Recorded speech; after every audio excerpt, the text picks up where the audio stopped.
Hello नमस्कार दोस्तों, कैसे हैं आप। उम्मीद करता हूँ ठीक होंगे। Tricky I am with NL study में आपका स्वागत है दोस्तों। हाँ दोस्तों, जैसा कि हमें विदित है, हम अनुपात समानुपात से संबंधित गणित की एक बहुत ही महत्वपूर्ण प्रश्नावली आजकल सॉल्यूशन कर रहे हैं। और इसी कड़ी में आज हम एक नया वीडियो, और हो सकता है अनुपात समानुपात का ये अंतिम वीडियो हो, कुछ महत्वपूर्ण क्वेश्चन इसमें हल करेंगे। लेकिन इससे पहले मैं थोड़ा क्षमा प्रार्थी हूँ दोस्तों कि कल मैंने एक ये सवाल करवाया था आपको, यदि a अनुपात b बराबर 5:7 हों तो 3a + 5b अनुपात 5a - 2b का मान ज्ञात करो। इसमें मैंने 3a + 5b इसका मान तो 50 आपको बता दिया था, सही था, कोई दिक्कत नहीं है। लेकिन 5a - 2b, यहाँ मैंने 5a का मान 25 लिखाया, सही है। 2b का मान मैंने 14 लिखाया था, वो भी सही है। लेकिन 25 में से ये -14 यानी 5a - 2b है, तो यहाँ घटाने के बजाय मैंने जोड़ दिया था। और मैंने 39 करवाया था वहाँ, यानी 39, लेकिन वो होना 39 नहीं था, बल्कि 25 में से 14 घटाने पर 11 बचते हैं, 11 होना था, 11। तो ये दोबारा देखिए थोड़ा सा। वैसे मैंने इसके बारे में उसी वीडियो के ठीक नीचे कमेंट सेक्शन में पूरा का पूरा सॉल्यूशन करवा दिया है, वो देख लेना। और फिर भी मैं इसमें आपको थोड़ा संशोधन करके बता रहा हूँ। 5 की जगह 5, सिर्फ ये भाग कर रहा हूँ मैं। 5 की जगह 5, 5 और 1 के बीच में कोई निशान नहीं है तो गुणा। a की जगह a का मान कितना है, यहाँ 5 है। a अनुपात b बराबर है 5:7, अर्थात पहला पद a और यहाँ पहला पद 5, इसका मतलब a का मान 5 है। दूसरा पद b और यहाँ दूसरा पद 7, अर्थात b का मान 7 है। तो 5 गुणा a की जगह 5, कोई दिक्कत नहीं, -2 की जगह 2 गुणा b की जगह b का मान कितना, 7, 7 लिख दिया। 5 को 5 से गुणा किया 25, -2 का 7 से गुणा किया 14। अब 25 में से 14 घटाने पर कितने बचते हैं, 11। जबकि मैंने यहाँ 25 और 14 का जोड़ कर दिया था कल, तो ये मैं थोड़ी आपसे क्षमा चाहता हूँ। आप इसे पुनः दोहरान के लिए कर लीजिए। हो सकता है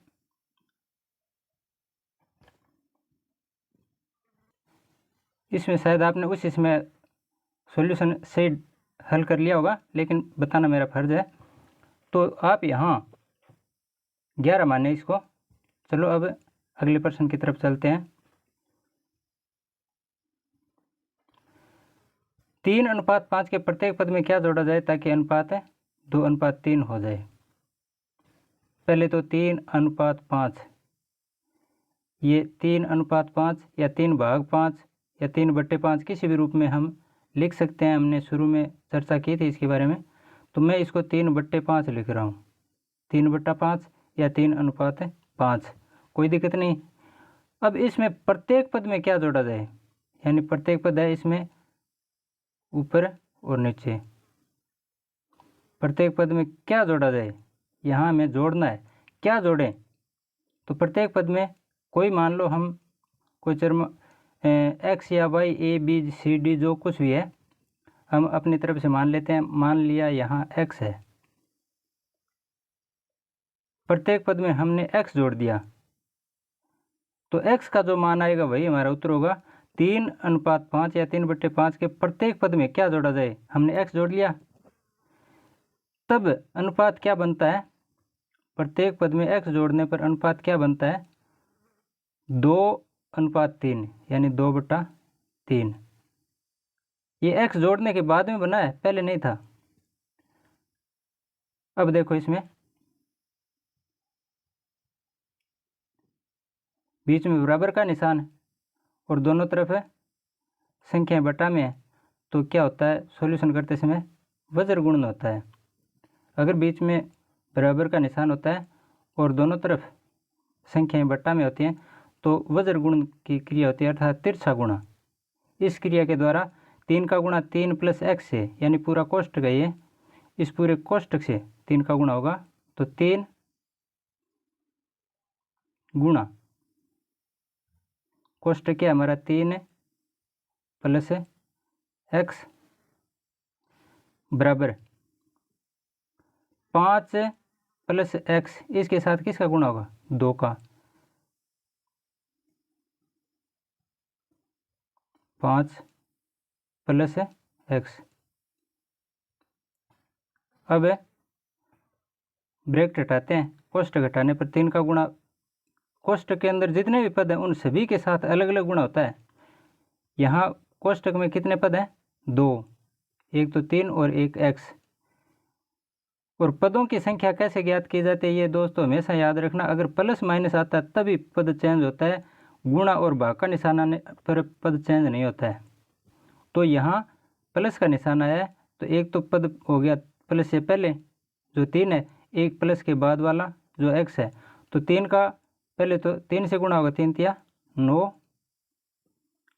प्लस, अब 3 का गुणा एक्स से करने पर 3x बराबर, इसी प्रकार 2 का गुणा 5 से, 2 5 10, और यहाँ निशान प्लस है, प्लस 2 का गुणा x से 2x। अब हम पक्षांतरण करते हैं, कौन सी क्रिया पक्षांतरण। पक्षांतरण करने पर x एक तरफ आ जाएंगे बराबर से और अंक दूसरी तरफ चले जाएंगे, यानी 3x, ये बायां पक्ष है इसमें 3x है, और ये दाएं पक्ष से 2x इस साइड में आने पर ये 2x है, हम इस साइड में ले आते हैं, यहाँ बराबर का निशान है। अब 2x दाएं पक्ष में कौन सा था प्लस का था, दाएं तरफ है, यानी दायां पक्ष और बायां पक्ष दो पक्ष होते हैं बराबर में, तो बराबर के निशान से ठीक दाएं पक्ष में अगर ये प्लस का था तो बाएं पक्ष में आने पर ये माइनस का होगा, 2x किसका हो गया माइनस का। इसी प्रकार दाएं पक्ष में अंक देखिए 10 थे ना पहले, ये तो यहीं पर है, जबकि 9 को यहाँ से हम लाएंगे, ये 9 है, इसको यहाँ से उठाकर दाएं पक्ष में लाएंगे, तब ये प्लस का 9 क्या हो जाएगा माइनस के 9 बन जाएंगे। अब देखिए 3x में से 2x घटाने पर कितने बचते हैं x,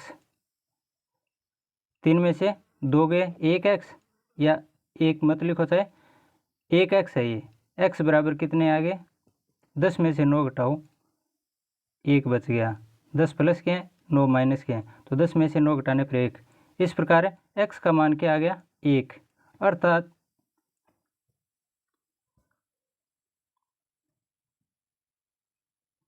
एक जोड़ने पर, इसमें क्या पूछा है प्रश्न में दोबारा देखिए, 3:5 के प्रत्येक पद में क्या जोड़ा जाए, क्या जोड़ा जाए ताकि अनुपात 2:3 हो जाए, तो क्या जोड़ा जाए 1, अर्थात 1 जोड़ा जाए,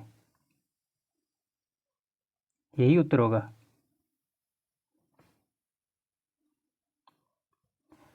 उम्मीद करता हूँ आप समझ गए होंगे। चलो अगला प्रश्न देखते हैं, यदि a का 15% b का 20% हो, a का 15% है वो b का 20% हो, तो a अनुपात b का मान ज्ञात करो। देखिए a का 15%, यानी a का कीजिए गुणा 15%, हटाएं तो बटे 100। इसी प्रकार है b का 20%, b का 20%, b की जगह b का की जगह गुणा का की के, इस प्रकार के शब्द आते हैं तो उनकी जगह गुणा b का 20 और प्रतिशत हटाएंगे, प्रतिशत का मतलब 100 बटे 100, प्रतिशत हटाते हैं तो 100 नीचे आते हैं।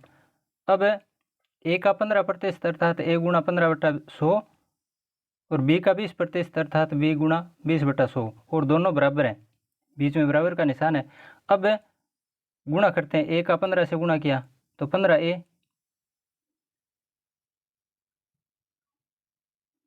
बटा 100 बराबर 20 का 20 से गुणा करते हैं तो 20 बी बटे 100। अगर बीच में बराबर का निशान हो और दोनों तरफ बाएं पक्ष और दाएं पक्ष में हर हो चाहे अंश हो एक जैसे हैं तो वो कट जाते हैं, यानी एक जैसे अंक कोई भी संख्या उससे विभाजित हो जाते हैं।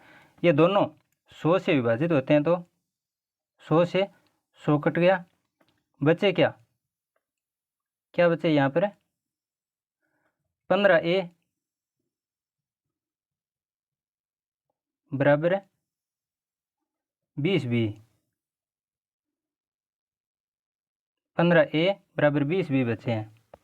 अब देखिए हमें a अनुपात b ज्ञात करना है, तो इसको हम a अनुपात b या a बट्टे b लिख देते हैं, a बटे b। अब a की जगह 1 के बराबर क्या मान है, a के बराबर 15a बराबर 20b है, तो a के बराबर अंक क्या आ गया, संख्या क्या है 20 है, जबकि b के बराबर संख्या है 15। इसको थोड़ा सा ध्यान से समझिए, a के बराबर गुणा a का गुणांक तो 15 है, लेकिन a के बराबर में क्या है 20 है। इसी प्रकार b का गुणांक तो 20 है, जबकि b के बराबर क्या है, b के बराबर है 15 है। तो यहाँ b के बराबर 15 और a के बराबर 20, अर्थात a ऊपर है इसके बराबर 20 है, 20 ऊपर लिख दिए, बटे b के बराबर क्या है, b के बराबर 15, ये 15 लिख दिए। ये फिर विभाजित होते हैं, यानी कटते हैं किससे, 5 से कटते हैं। 5 का भाग 20 में कितनी बार गया 4 बार, और 15 में 3 बार, कितने आ गए ऊपर 4 बटे 3, अर्थात a अनुपात b बराबर क्या माना गया 4 अनुपात 3। यही हमारा उत्तर होगा। उम्मीद करता हूँ अच्छे तरीके से आप समझ गए होंगे। चलो अगला प्रश्न देखते हैं। किसी धन की दो राशियाँ, कोई धन है उसकी दो राशियों का अनुपात 8:9 है। यदि प्रथम राशि 20 है तो दूसरी राशि ज्ञात कीजिए। कोई दिक्कत ही नहीं है, हमने इस प्रकार के प्रश्न कितने हल किए हैं, बहुत प्रश्न हल कर लिए। दो राशियाँ हमने 20 प्रथम राशि को 20 मान लिया और दूसरी राशि है उसको x मान लिया। प्रश्न में जिस प्रकार से लिखा है उसी के अनुसार हम लिखते हैं। यहाँ किसी धन, कोई धन है उसकी दो राशियों का अनुपात तो 8:9, 8:9 ये तो अनुपात है, और जो प्रथम राशि है वो 20 है, जबकि दूसरी राशि हमें ज्ञात करनी है, ये बताओ। इसको हमने x मान लिया। दूसरी राशि ज्ञात करनी है, जो राशि ज्ञात करनी है उसको हम x मान कर चल रहे हैं। यहाँ पर आप a भी मान सकते हैं, m भी मान सकते हैं, जो भी, लेकिन मैंने यहाँ x माना है। ज़रूरी नहीं है x ही रहेगा, कोई भी आप अपने हिसाब से मान सकते हैं। ये x मान लिया और जो x का उत्तर आएगा वही हमारा अभिष्ट उत्तर होगा। तो x चौथा अनुपात, ये समानुपात में बन रहे हैं राशियाँ। बाह्य पदों का गुणनफल 8 का गुणा किससे x से, 9 का गुणा 20 से। तो यहाँ x का मान ज्ञात करने के लिए x के गुणांक क्या आ गए, x का गुणांक यहाँ 8 है। इस प्रकार के हमने बहुत सारे सवाल कर लिए, इसलिए मैं सीधा बता रहा हूँ। x का गुणांक 8 है तो 8 का भाग लगा दो, किस में, जो मध्य पद हैं 9 और 20 इनका गुणा करके 9 गुणा 20 में भाग लगाते हैं किसका 8 का। इनका गुणनफल कितना आ गया 20 नमा 180, 180 में 8 का भाग लगाते हैं तो कितने आ जाएंगे 8 2 16, बच गए 4 2, फिर 8 8 2 16, बच गए 4 8 5 20। इस प्रकार कितने आ गए, x का मान 22.5 आ गया, तो हमारा उत्तर भी कितना होगा, अतः अभिष्ट राशि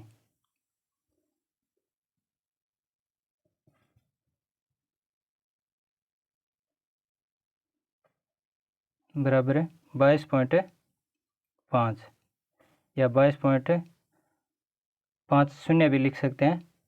ये राशि आ गई। चलो अगला प्रश्न करते हैं।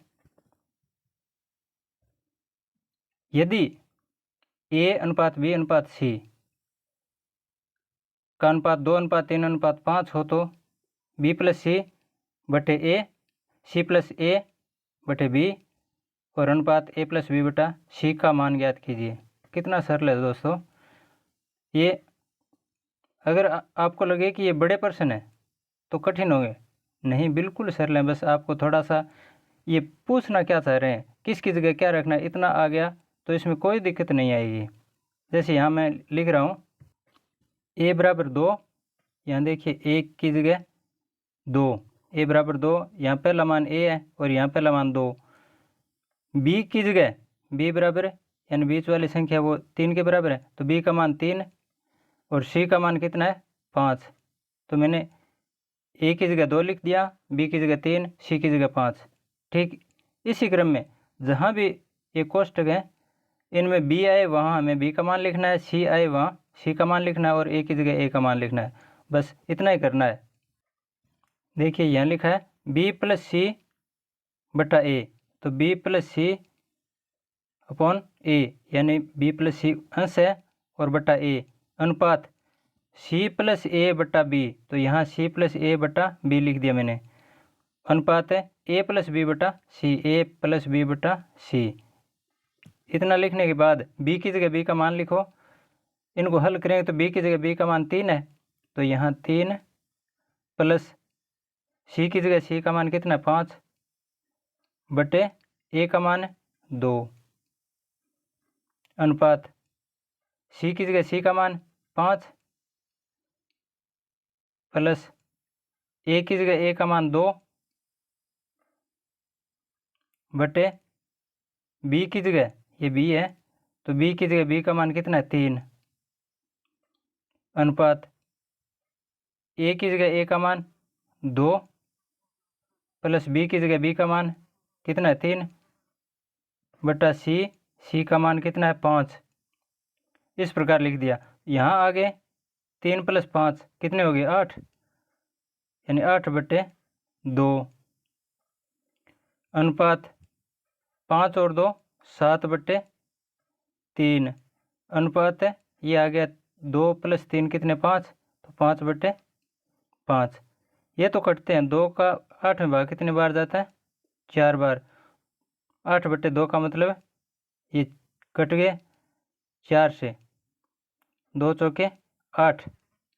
इसी प्रकार 5 का 5वें भाग एक बार जाता है, लेकिन 7 बटे 3 ये विभाजित नहीं होते हैं। इसको मैं थोड़ा सा यहाँ हल कर रहा हूँ। यहाँ तो कितने आ गए 4, 2 का भाग 8 में कितने बार गया 4 बार, तो 4 अनुपात ये बीच में आया था 7 बटे 3 अनुपात यहाँ कितना आया था 5 का 5वें भाग एक बार, तो 1। अगर इस प्रकार के कोई सवाल होते हैं दोस्तों तो अंश बटे हर और हर का लघुत्तम लिया जाता है। 4 के ऊपर नीचे कुछ नहीं है तो इसके नीचे 1 मान लेते हैं, 1 के ऊपर नीचे कुछ नहीं है तो 1 मान लेते हैं। अब हर 1 3 1 इनका लघुत्तम आता है 3। कितना आता है 3, तो यहाँ प्रत्येक पद को 3 से गुणा कर देते हैं और गुणा करने पर लघुत्तम 3 है तो 3 से गुणा।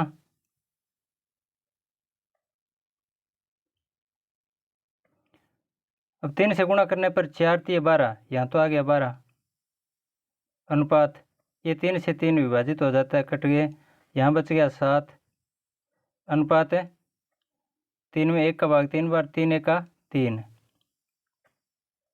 इस प्रकार हमारा 12 अनुपात 7 अनुपात 3 ये मान आ गया। उम्मीद करता हूँ आप अच्छे ढंग से समझ गए होंगे। चलिए अगला सवाल लेते हैं। यदि A बटा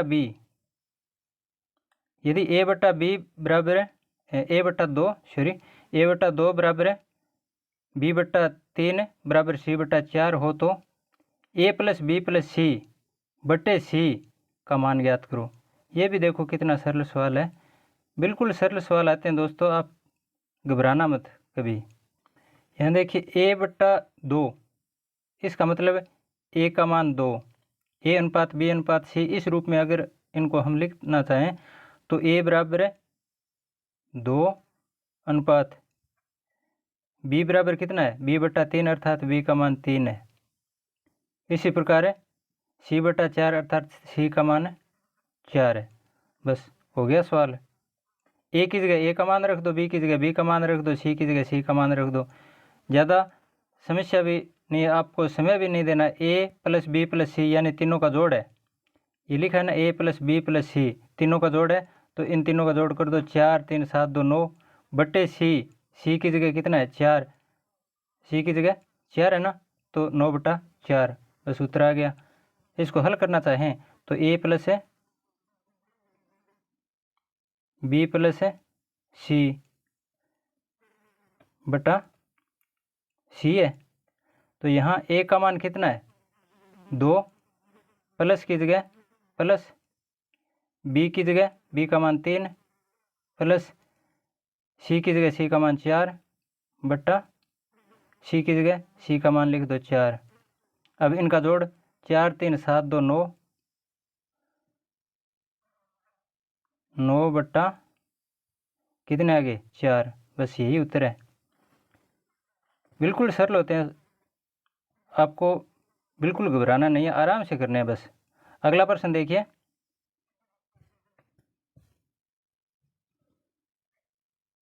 यदि m अनुपात n बराबर 2 अनुपात 3 हो तो 3m प्लस 5n भाग 6m माइनस n का मान ज्ञात करो।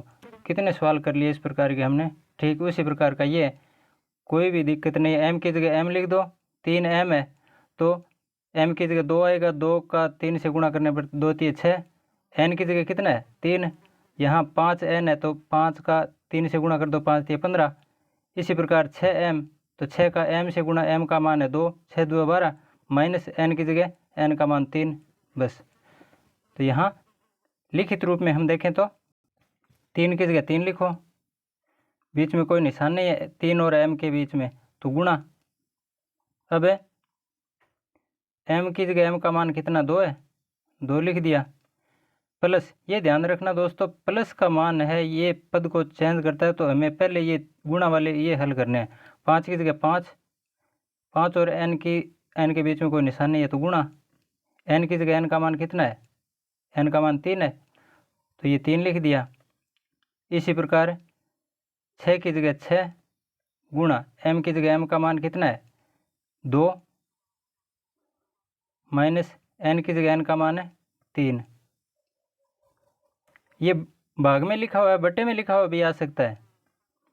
अब इनका गुणनफल कितना आ गया, 3 2 6 प्लस 5 3 15 भाग 6 2 12 माइनस 3, 15 और 6 कितने हो गए 21 भाग 12 में से 3 गए 9, या इसको 21 बटे 9 भी लिख सकते हैं, 21 बटे 9 या 21 अनुपात 9 एक ही बात है। ये विभाजित होते हैं 3 से, 3 का भाग दोनों में जाता है, 3 का 21 में भाग 7 बार और 9 में 3 बार, बस यही हमारा उत्तर है। अगला प्रश्न देखिए, 7 अनुपात 13 का प्रत्येक पद में क्या जोड़ा जाए। बस ये तो कर लिया था हमने, इसी प्रकार का सवाल आप खुद करके देखिए मेरे समझाने से ठीक पहले, फिर आपको बिल्कुल समझ में आ जाएगा। 7 अनुपात 13 के प्रत्येक पद में क्या जोड़ा जाए कि नई संख्याएं 2 अनुपात 3 के अनुपात में हो जाएं। 7 अनुपात 13 तो हमने 7 बटा 13 लिख लेते हैं। इसके प्रत्येक पद में क्या जोड़ा जाए, जोड़ना है तो प्रत्येक पद में प्लस कर दो। जोड़ना क्या है, x जोड़ लो, मान लेते हैं वो संख्या x है, प्रत्येक पद में x जोड़ लिया तो नई संख्या क्या बनेगी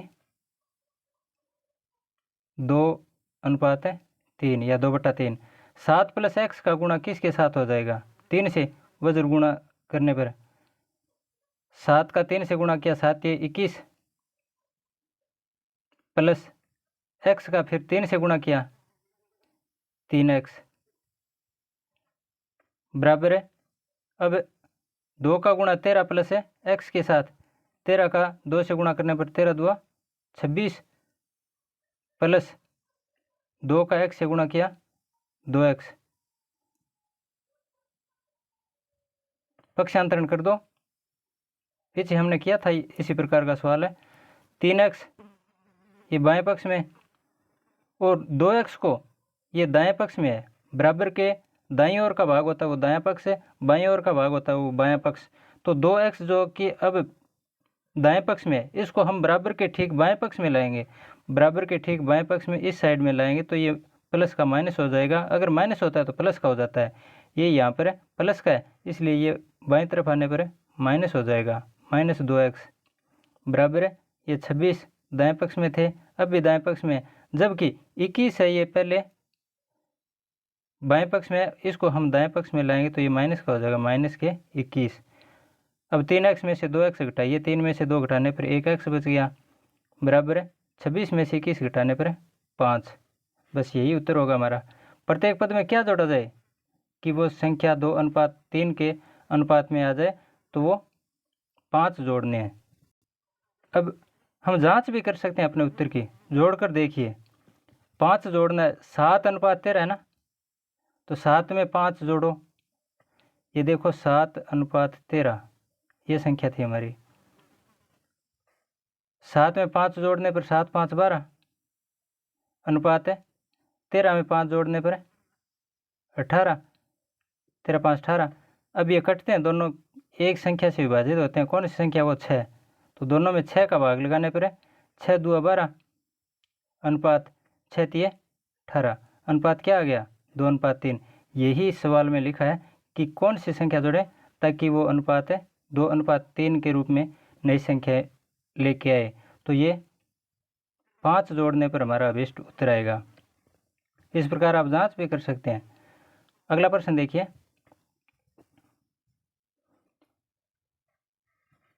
1:2:3:4 के अनुपात में 4 संख्याएं, उन संख्याओं का योग 16 है, तो पहली व चौथी संख्या का योग ज्ञात कीजिए।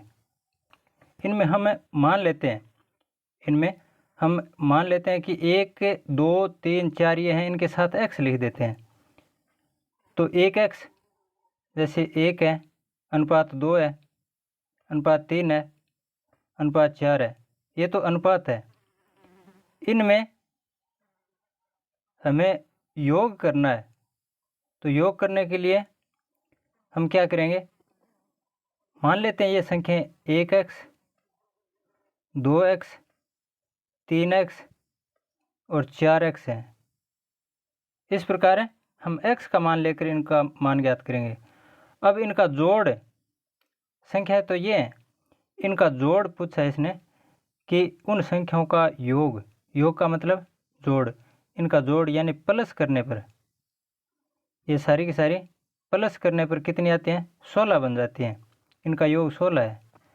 अब देखिए 4 3 7 4 3 7 7 2 9 9 1 10 10x आ गए। 10x बराबर है 16। अब पक्षांतरण करते हैं, x के पास जो भी संख्या है इसका बराबर की संख्या में भाग लग जाता है, या x का गुणांक है, x का गुणांक 10 है, इसका बराबर की संख्या में भाग लगाते हैं तो x बराबर है 16/10, या x बराबर है 16 में 10 का भाग लगाएं तो एक अंक छोड़कर पॉइंट आ जाएगा 1.6। इस प्रकार है x का मान 1.6 आ गया। अब देखिए प्रश्न में पूछा गया पहली संख्या और चौथी संख्या का योग। अब पहली संख्या क्या है 1x, दोबारा देखिए यहाँ पर प्रश्न के अनुसार, प्रश्न की भाषा में हम हल कर रहे हैं, तो पहली संख्या क्या है 1x, ये हमने संख्या मानी थी, अनुपात 1:2:3:4 था, लेकिन हमने संख्या क्या मानी थी 1x 2x 3x और 4x ये संख्या मानी थी। तो पहली संख्या 1x और चौथी संख्या, पहली और चौथी पूछी है, चौथी संख्या 4x, इनका योग बताना है। योग बराबर है, यानी इनका जोड़ करना है। अब x की जगह x का मान कितना 1.6 ये लिखेंगे। 1 गुणा x की जगह x का मान 1.6 प्लस 4 की जगह 4 और गुणा x की जगह x का मान कितना है 1.6। अब 1.6 का 1 से गुणा कीजिए 1.6 प्लस 1.6 का 4 से गुणा कीजिए 16 चौके 64 यानी 6.4। अब इन दोनों का जोड़ कीजिए 1.6 और 6.4 का जोड़ करने पर ये 8.0 कितना आता है 8.0 या 8। यही हमारा उत्तर होगा। कितना आ गया उत्तर है 8। अगला प्रश्न देखिए, यहाँ देखिए a/b। शुरू में इस प्रकार का प्रश्न हम कर चुके हैं a/b और यहाँ b/c ये लिखा है ना। a/b बराबर 5:7 है और b/c बराबर 6:7 है, यानी b/c a/b। यहाँ b एक जैसा है, ये पद और ये पद एक जैसा है, इसको हमें एक यानी समान बनाना है। तो a/b की जगह अनुपात देखिए 5/7 और b/c की जगह क्या है 6/7। बीच का पद कौन सा है ये b एक जैसा है, तो यहाँ 7 और 6 को इनको भी हमें एक जैसा बनाना है। 7 और 6 को एक जैसा बनाने के लिए क्या करना पड़ेगा, हमें लघुत्तम लेना पड़ेगा। लघुत्तम लेकर प्रत्येक को उसी मान से गुणा करेंगे। जैसे 7 और 6 का लघुत्तम आता है 42। सेम यही सवाल किया था शायद हमने पीछे। 7 और 6 का लघुत्तम आता है 42। 42 में 7 का भाग कितनी बार गया 7 का भाग गया 6 बार। तो इस पूरे पद को यानी 5/7 है, इसको हमें गुणा करना है किससे 6 से।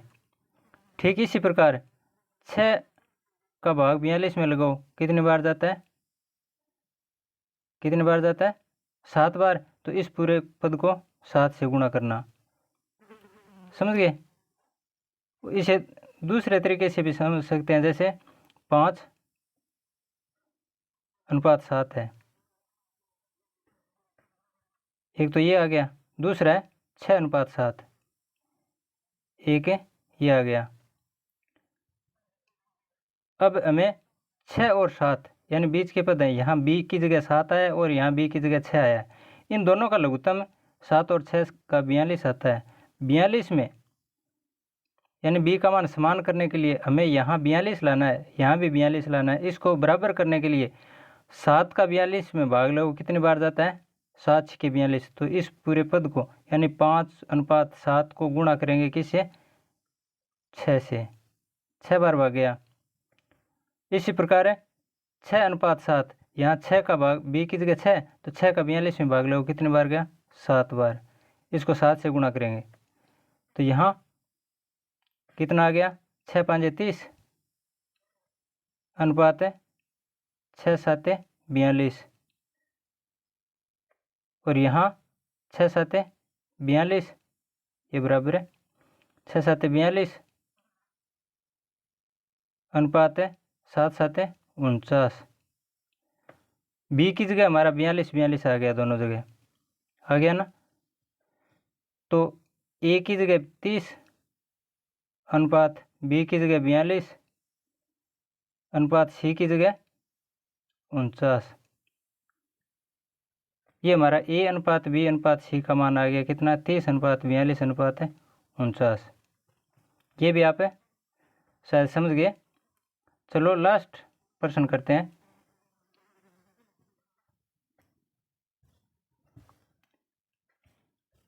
और इसके साथ हमारा ये अनुपात समानुपात वाला कॉन्सेप्ट पूरा क्लियर हो जाएगा।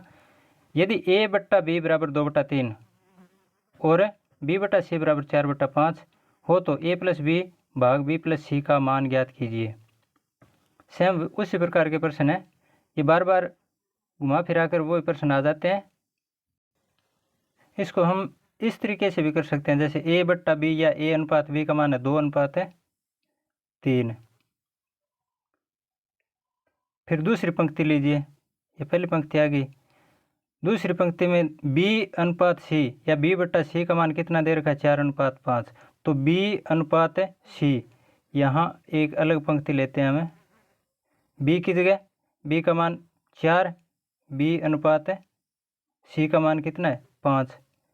यानी C की जगह 5, B की जगह पहले मान में 3 है, दूसरे में 4 और A की जगह 2। अब B का मान बराबर करना है हमें, यानी 3 और 4 का लघुत्तम लेना है। कितनी बार जाता है लघुत्तम है, 3 और 4 का लघुत्तम कितना है, 12। 12 में 3 का भाग लगाने पर है, क्योंकि यहाँ B का मान 3 है, तो 12 लघुत्तम आ गया। 3 और 4 का लघुत्तम क्यों लिया, B का मान समान करने के लिए। तो 3 का भाग 12 में 4 बार गया, इसलिए इस ब्रैकेट को हम 4 से गुणा करेंगे। ठीक इसी प्रकार ये दूसरी पंक्ति है, इसमें B का लघुत्तम आया था 12। 12 में 4 का भाग कितनी बार जाता है, 3 बार, तो इसको 3 से गुणा करेंगे। अब गुणा करने पर देखो, 4 का पहले 2 से गुणा किया, 4×2 8, अनुपात 4×3 12। ये तो ऊपर के आ गए। और नीचे की पंक्ति में 3 का 4 से गुणा, पहले 3×4 12, अनुपात है 3×5 15। अब देखिए, पहले B का मान 3 और 4 अलग अलग था, यहाँ था ना 3 और यहाँ 4। अब B का मान यहाँ 12 और यहाँ भी 12, अर्थात B का मान अब समान हो गया। समान होने पर A की जगह 8 आ गया, 8, अनुपात B की जगह 12, अनुपात C की जगह 15। अब प्रश्न में देखिए, प्रश्न में क्या पूछा गया है। प्रश्न में पूछा गया है, हो तो A+B भाग B+C या बट्टा B+C का मान ज्ञात करना है। A+B का मतलब A और B का जोड़। A+B कितना आ गया, A+B बट्टा, भाग का मतलब होता है बट्टा, B+C, ये तो पूछा है। अब A+B कितना है, A की जगह A का मान 8 प्लस B की जगह B का मान है 12 बटे B की जगह B का मान 12 प्लस C की जगह C का मान कितना है, 15। अब इनका जोड़ कर दो, बराबर है 12 और 8 है 20 बटे 12 और 15 कितने हो गए, 27, अर्थात है 20/27। इस प्रकार दोस्तों हमने अनुपात समानुपात से संबंधित एक तो शुरू में निचोड़ वाली प्रश्नावली से संबंधित पूरा का पूरा कॉन्सेप्ट, वहाँ वो 15-20 मिनट का वीडियो था, उसमें सारी बातें सारे फैक्ट समझ लिए थे। और फिर इनसे संबंधित उदाहरण या परीक्षा में आए हुए महत्वपूर्ण प्रश्न जो ये मैंने समझाए, ये लगभग किसी न किसी परीक्षा में सारे के सारे आए हुए प्रश्न हैं, और ये मैंने पूरे समझाने की कोशिश की है, और उम्मीद करता हूँ आप समझे भी होंगे। अगर फिर भी समझ में न आए तो वीडियो को दोबारा देख लेना, आराम से समझ में आ जाएगा। बहुत ही सरल तरीके से बताया मैंने, और आगे मैं इसके बाद में अगले प्रश्नावली शुरू करने जा रहा हूँ। हो सकता है वो प्रतिशत से संबंधित हो या लाभ आने से संबंधित, उन दो प्रश्नावलियों में से हम आगे नया अध्ययन करेंगे। आपको वीडियो कैसा लगा इसके बारे में मेरे को कमेंट सेक्शन में ज़रूर लिखना दोस्तों। आज के लिए बस इतना ही, धन्यवाद, जय हिंद। और हाँ, लाइक और शेयर तो ज़रूर करना, हो सके तो सब्सक्राइब भी ज़रूर करना साथियों। जय हिंद।